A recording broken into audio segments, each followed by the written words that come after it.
Olá pessoal, meu nome é Clodivan, estamos começando mais um História e Artes. Vamos falar resumidamente sobre a vida de Júlio César, aquele que se autodeclarou príncipe de Roma e iniciou a transição de república para o Império Romano. Júlio César é um ícone dentro da história, existem diversas obras que falam sobre a vida dele.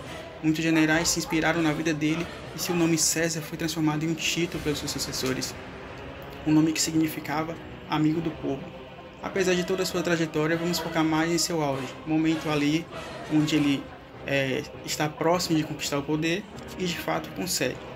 Vamos começar lembrando de que Roma, depois de muita expansão, conquistando novas terras e escravos, ela está passando por uma crise interna entre líderes militares e senadores. E tudo porque os líderes militares queriam o poder político, tanto quanto os senadores. Daí começa o conflito.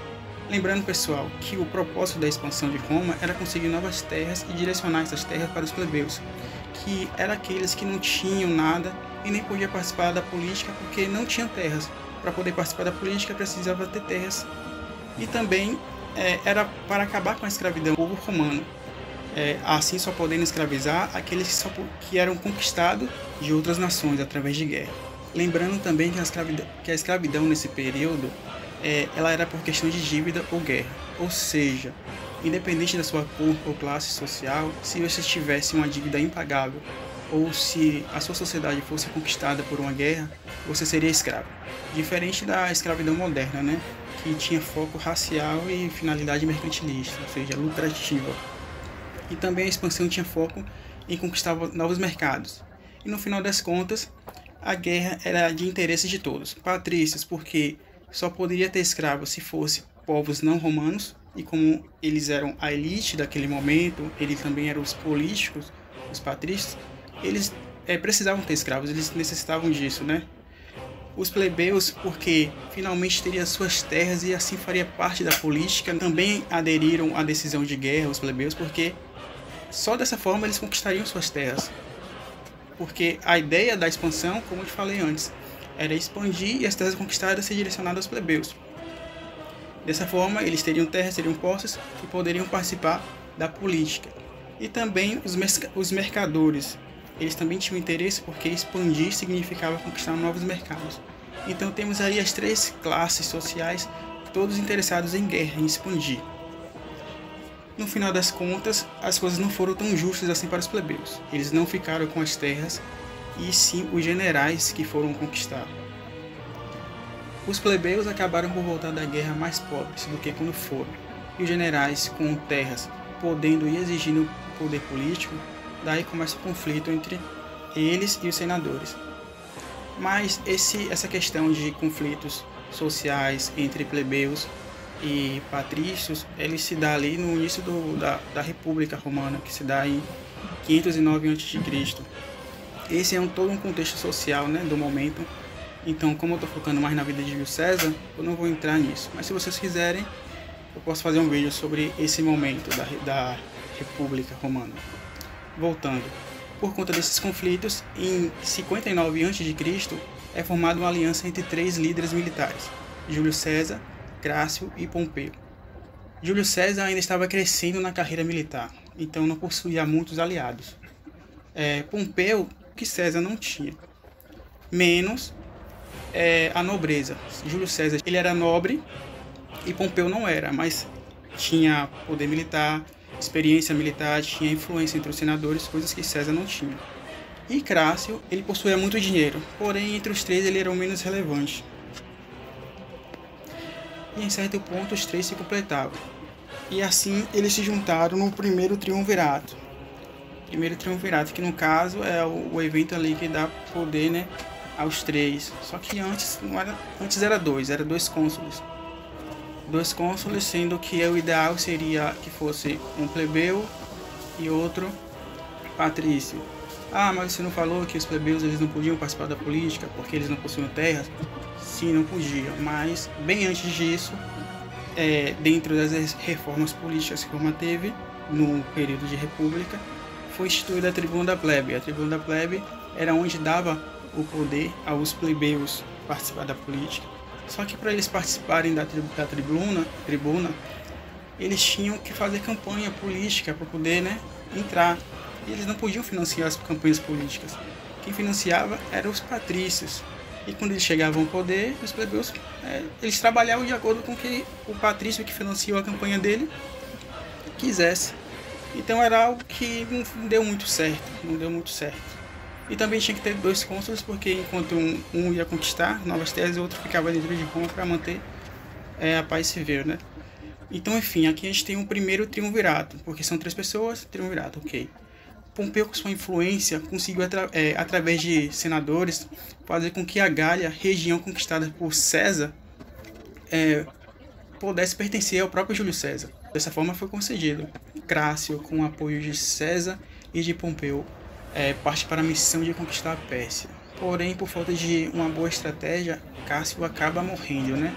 Uma estratégia assim de guerra e não foi bem eficaz e acabou morrendo.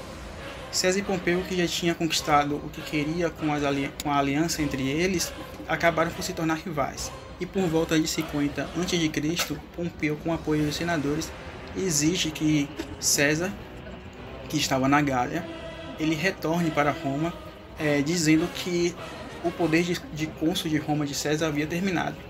César, desconfiado, né, e temendo que fosse uma armadilha, o que no caso era, ele tomou a decisão de que com as suas tropas ele entraria em Roma e a conquistaria. Isso é interessante porque aí a gente está vendo um momento em que um líder romano está entrando em Roma com seu exército para conquistar Roma. Ou seja, meio que está conquistando a própria casa, né? E existia uma lei em Roma que nenhum general, ao voltar de sua missão, não podia entrar em Roma com seu exército. Então César sabia dessa lei, né? E ao atravessar o rio Rubicão, o rio que dava acesso a Roma, que se tornou também um momento famoso na história, ele tinha total ciência que era um ato sem volta, e daí para frente sua sorte estava lançada.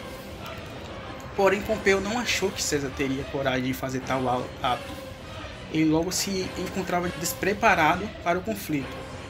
Daí eles e seus aliados acabam por fugir de Roma. Dessa forma, César acaba por se tornar o único líder e o líder supremo de Roma, né? Já que Crácio morreu e Pompeu está refugiado.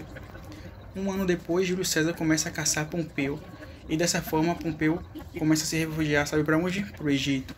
A partir desse ponto, César não estava nem ligando mais para Pompeu, estava deixando o caso para lá.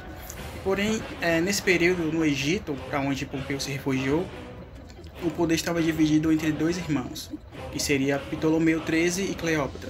Cleópatra, que também é uma figura bastante lembrada e que talvez depois eu traga um vídeo sobre ela. Enfim. E o Egito estava com medo do Império Romano, pois o Império Romano estava muito poderoso e estava conquistando tudo o que ele queria. Então, para os 2 irmãos, Ptolomeu e Cleópatra, a conquista de Roma sobre o Egito era questão de tempo, era algo inevitável, né? Só que, em fim de evitar essa conquista de Roma sobre o Egito, Cleópatra tem uma grande ideia. No caso, ela sabia que estava tendo um conflito entre César e Pompeu, e que Pompeu tinha se refugiado para o Egito. Então, Cleópatra tem a ideia de, com a ajuda de seu irmão, claro, né, que os 2 estavam no poder do Egito, de pegar Pompeu, cortar-lhe a cabeça e entregar de presente para César. E esse ato simbolizando uma aliança entre as 2 nações, Egito e Roma. E de fato isso acontece, mas César acha essa atitude muito cruel, muito brutal, e decide ir no Egito para ver o que estava pegando lá. Quando César chega no Egito, ele percebe que os 2 irmãos estavam em conflito. Ptolomeu estava com todo o poder do Egito e Cleópatra estava meio que exilada. E com a atitude bárbara de cortar a cabeça de Pompeu, que César achou que veio de Ptolomeu, César decide se aliar a Cleópatra. Só que, na verdade, não foi Ptolomeu que teve a ideia de cortar a cabeça e entregar de presente para César. Foi Cleópatra mesmo. Mas César não sabia disso. Nesse ponto da história, temos de que Cleópatra se tornaria amante de César, né? E desse romance surgiria um filho. Mas enfim, a intenção de Cleópatra era que, com a ajuda de César, ela conseguisse tomar o poder do irmão do Egito, né? E também ter bastante influência dentro de Roma. Isso aconteceu, mas ela era mal vista pelo povo romano. O pessoal não queria uma egípcia perto do poder e acabou que essa relação não durou muito. César ainda possuía conflito dentro de Roma. Havia senadores que ainda apoiavam Pompeu, apesar de que Pompeu já estava morto, né? César estava ganhando bastante poder entre a população, diminuindo cada vez mais o Senado. Ele usava bastante da política de pão e circo, que seria eventos que distraíam o povo e mantinham o povo gratos por ter César como líder. E esse pão e circo existe até hoje. Se você observar na nossa sociedade, pão e circo não acabou ainda não. César estava com um ego tão inflado que se autodeclarou príncipe de Roma. Tudo isso só deixava os senadores cada vez mais irritados. E em 44 a.C., os senadores, vendo que não tinham como tirar ele do poder, acabam por se unir para dar fim na vida de César. E cada senador com uma faca esfaqueou César. Um dos senadores, que até era um dos líderes da conspiração, era Brutus, o filho adotivo de César. Daí temos a famosa frase: "Até tu, Brutus". Apesar de que essa frase, historicamente, a gente não pode dizer que César falou isso. Não existe registro de que César falou essa frase, "Até tu, Brutus". Mas a gente conhece essa frase por conta de Shakespeare, né? Na obra dele, ele colocou essa frase, "Até tu, Brutus". Após a morte de César, Roma deixa de ser uma república e se torna um império.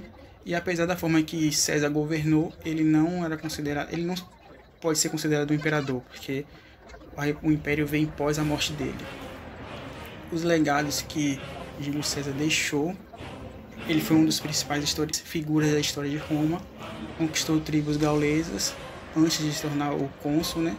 E conquistar as tribos gaulesas foi meio que uma estratégia dele para subir, né, socialmente, assim, porque os gauleses eram basicamente os arqui-inimigos de Roma. Eles já tinham invadido Roma, os gauleses, feito barbaridades, então era uma pedra no sapato de Roma.